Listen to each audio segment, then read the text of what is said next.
রাফির বাবা একজন দিনমজুর আর মা অন্যের বাড়িতে কাজ করে, কিন্তু রাফির একটা বড় স্বপ্ন আছে। তুই পারবি রাফি। আমি বড় হয়ে শিক্ষক হতে চাই।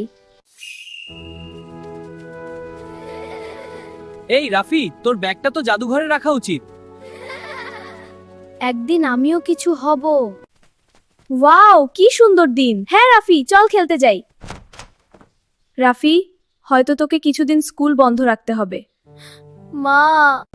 রাফি, কাঁদছিস কেন? স্কুলেই আ। না, আমি যাব না। এত ভারী। এবার পানি দিই। ক্লান্ত।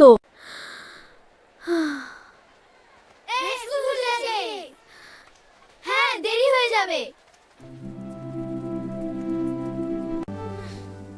রাফি, তুমি এখানে কেন? শিক্ষক সাহেব, আমার খুব কষ্ট হচ্ছে। কি হয়েছে রাফি? আমার বাবা খুব অসুস্থ, তাই আমি বাজারে এসেছি সাহায্য করতে। আমি বুঝতে পারছি।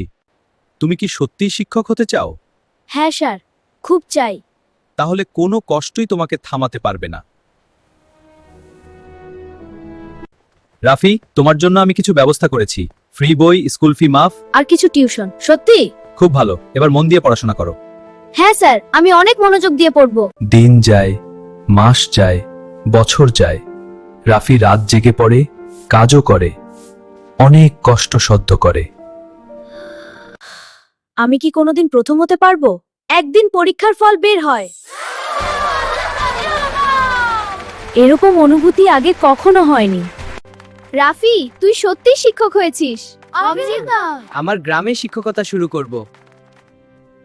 আজ আমরা গণিত শুরু করব। সবাই মন দাও। প্রথম দিন ক্লাসে ঢুকে সে দেখে একটা ছোট ছেলে খালি পায়ে বসে আছে। ঠিক তার মতো, আমার মতোই দেখতে ছিল। ভয় পেও না, তুমিও পারবে। জীবনে কষ্ট আসবেই, কিন্তু যে হাল ছাড়ে না সে একদিন সফল হবেই।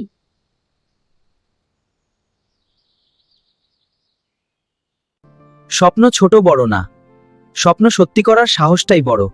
হ্যাঁ, তুই ঠিক বলেছিস। ঠিক বলেছিস। চল, আমরা স্বপ্ন পূরণ করি।